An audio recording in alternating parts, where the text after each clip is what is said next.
Cher manager, bonjour. Je suis Julien Godefroy, consultant et formateur en management. Pour progresser facilement dans votre management, je vous invite tout de suite à télécharger gratuitement mon e-book de plus de 40 conseils pour engager vos équipes. Vous trouverez le lien dans la description. Pensez aussi à vous abonner à ma chaîne YouTube pour consulter mes dernières vidéos.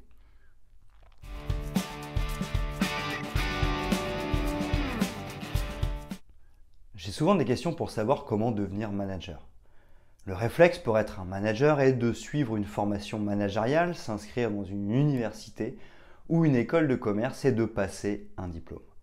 Certes, sur le CV, c'est parfait, mais le jour où il s'agit de manager des équipes, nous comprenons rapidement que nous n'avons pas toutes les clés. En effet, lors de notre cursus, nous verrons sûrement les parties administratives de la gestion d'équipe. Les théories de la motivation seront abordées pendant la formation en management. Ainsi, nous évoquerons les bases du management, la théorie de Maslow et peut-être la théorie de Vroom. Nous aurons peut-être la chance d'étudier les entreprises libérées ou encore le bonheur au travail à travers les formations en management. Nous arriverons donc avec tout un arsenal d'outils de management et de méthodes pour motiver une équipe au maximum. Pourtant, une fois face à nos équipes, au moment de manager au quotidien, la mayonnaise ne prend pas. Nous avons beau donner du feedback, de la reconnaissance, augmenter les salaires et donner du sens, les équipes ne réagissent pas. Quelque chose semble ne pas fonctionner. Selon moi, 3 étapes doivent être respectées par un manager débutant pour que la cohésion se mette en place. En effet, pour savoir comment devenir manager, il faudra travailler dans un premier temps sur soi-même pour adopter les bonnes attitudes. Nous pourrons ensuite travailler la relation avec l'autre de manière à ce qu'elle soit efficace et que les liens soient robustes entre chaque collaborateur. Une fois ces 2 étapes respectées, nous pourrons alors tenter de motiver les équipes avec les bonnes aptitudes managériales.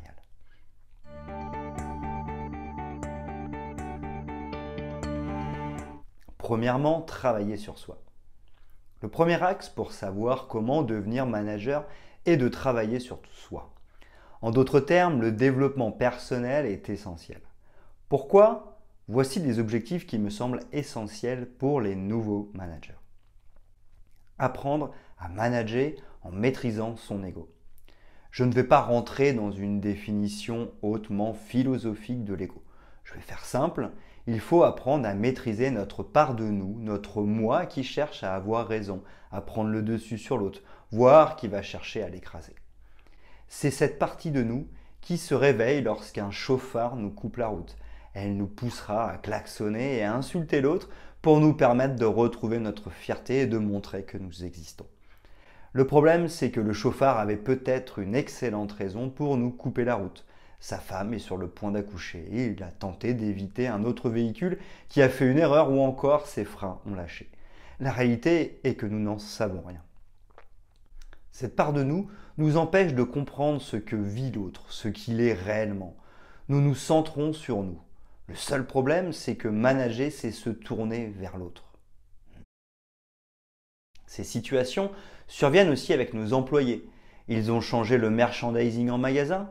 Ce n'est pas contre nous, ils ont peut-être voulu développer le chiffre d'affaires et tenter quelque chose.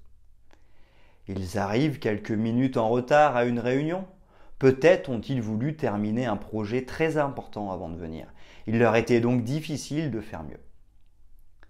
Ils n'ont pas respecté une procédure.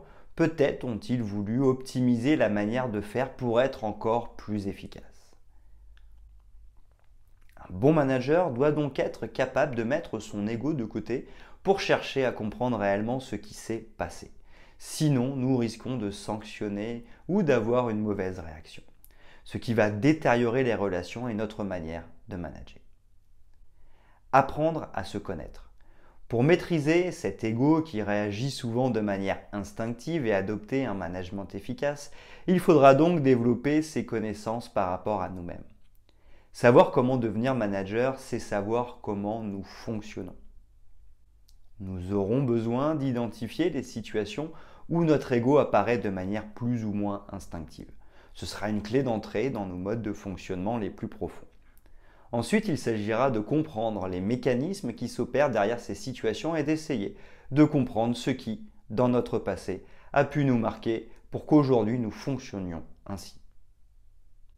Il faudra aussi mieux comprendre comment fonctionne le cerveau humain, les émotions ou encore les besoins humains pour mieux comprendre toute cette mécanique humaine très complexe. Mais comprendre que nous sommes tous des humains est essentiel, car savoir comment nous fonctionnons, c'est savoir comment fonctionne l'autre. L'exercice n'est pas simple pour un nouveau manager et nous pouvons nous faire accompagner par des professionnels. Certes, nous sommes managers et nous n'avons pas vocation à nous faire psychanalyser pendant plusieurs années. Cependant, il nous faudra tout de même y voir plus clair pour apprendre le management, mais surtout pour mieux nous comprendre, mieux comprendre l'autre et ainsi pouvoir nous connecter avec lui.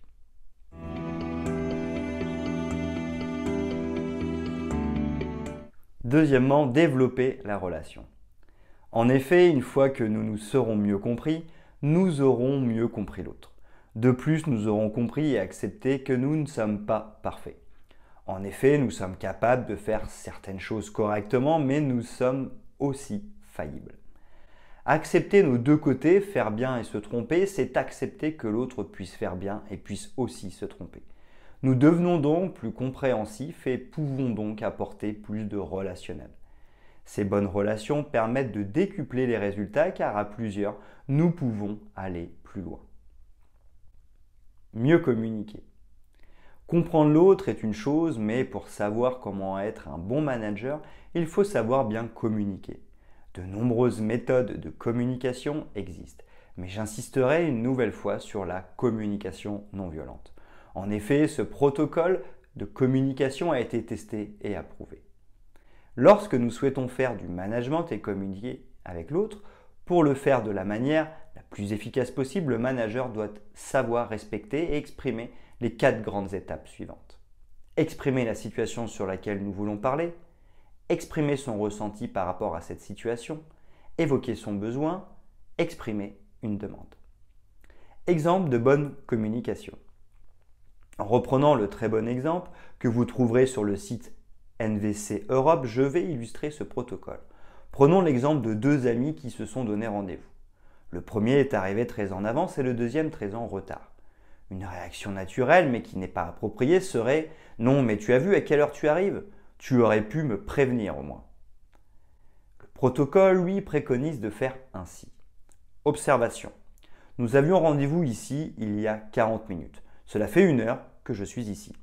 Sentiment, je suis en colère d'avoir attendu comme cela, car, besoin, j'ai besoin de sentir que je peux te faire confiance. Demande, accepterais-tu de me prévenir la prochaine fois que tu auras du retard? Tout est dit, c'est clair, net et précis, sans avoir besoin d'agresser la personne qui est en face et sans pour autant excuser son comportement. Nous pouvons poser les choses sereinement. S'intéresser sincèrement à l'autre. Enfin, pour savoir comment devenir manager, il faudra s'intéresser sincèrement à l'autre.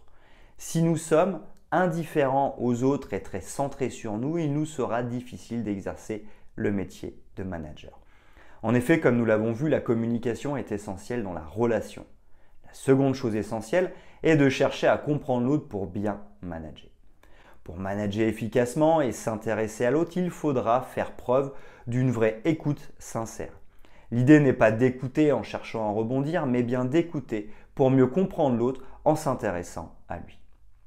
Il faudra chercher à comprendre les émotions qui l'animent pour le comprendre en profondeur. Il faudra aussi rester plus simple en comprenant ses difficultés, ses succès, sa vie de famille ou encore ses passions. Pourquoi s'intéresser à l'autre? Pour finalement le comprendre et donc le considérer comme une personne.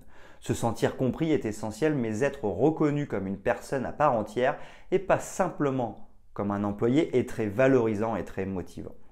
Les relations qui se créent sont plus larges et plus profondes. Elles sont donc plus durables et solides.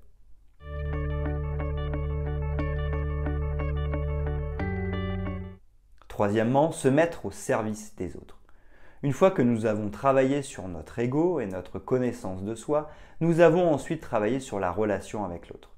Désormais, nous pouvons nous tourner vers lui pour répondre à ses attentes et ses besoins afin de le motiver. Pour autant, tout n'est pas terminé pour être un manager efficace.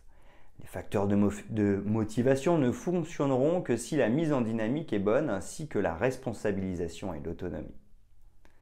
Mettre en dynamique. La mise en dynamique est essentielle pour savoir comment devenir manager performant. Elle va différer que ce soit en individuel ou en groupe.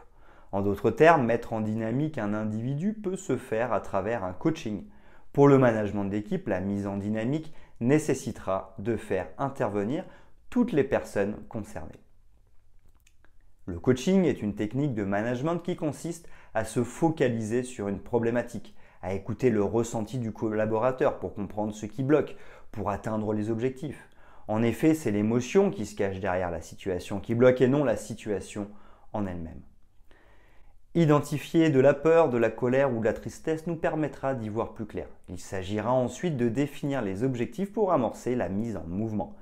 Le manager coach devra notamment accompagner le collaborateur pour l'aider à l'atteindre.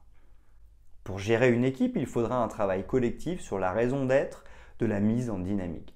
En effet, il faudra que les raisons de la mise en dynamique, les objectifs et les moyens de les atteindre soient définis et partagés par chaque membre de l'équipe.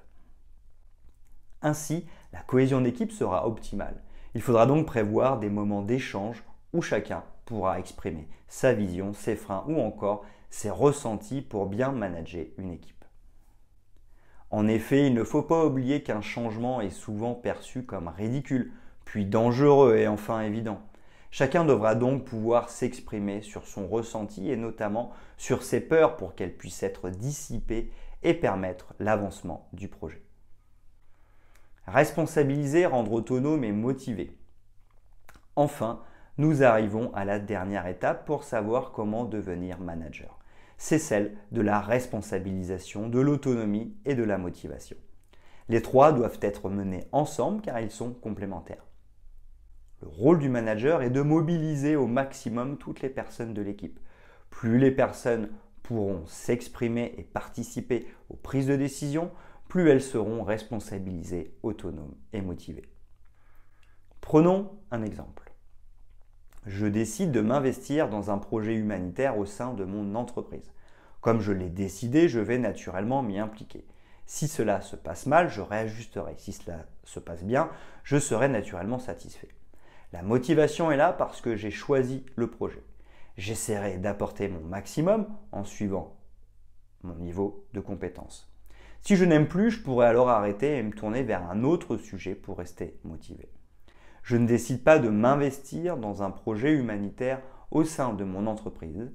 Mon supérieur hiérarchique me l'impose. Je ne vais pas naturellement m'impliquer. Je vais quand même regarder ce qu'il y a à faire. Comme je n'ai pas décidé, il y a moins de chances pour que je sois moteur sur le projet. Si j'aime, cela a de fortes chances de bien se passer, même si je peux ne pas être à 100%. Si je n'aime pas, je ne pourrai pas me retirer, la démotivation apparaîtra et je ne pourrai pas changer de mission. Nous voyons bien les différences d'attitude entre celui qui décide et celui qui subit. Plus les personnes pourront s'exprimer et choisir, plus elles seront responsabilisées, autonomes et motivées. Comment faire? Pour mieux comprendre la démotivation au travail, comment motiver ses équipes et arriver jusqu'à des managements libérés, n'hésitez pas à télécharger gratuitement mon livre « Comment avoir des équipes plus motivées et plus efficaces » en cliquant sur le lien dans la description. Ainsi, pour savoir comment devenir manager, il faut comprendre les fondamentaux du management. Le leader a mis de côté son ego. Il a ensuite travaillé sa relation avec l'autre. Enfin, il a responsabilisé ses équipes. Il les a rendues autonomes et motivées. Le stade ultime, ce que nous pourrions considérer comme une quatrième et dernière étape qui entre dans les missions du manager, serait de laisser les équipes se gérer et de n'être qu'à leur service. En effet, l'autogestion où les équipes peuvent décider entre elles de ce qu'elles doivent faire ou non n'est pas simple à mettre en œuvre. Mais lorsque le déploiement est bien fait, alors les résultats sont excellents. Si ces méthodes de travail vous intéressent, n'hésitez pas à consulter le site internet de l'entreprise française Favi. Il explique tous les principes de leur management et de leur organisation. L'entreprise néerlandaise Buurtzorg est aussi impressionnante dans sa démarche.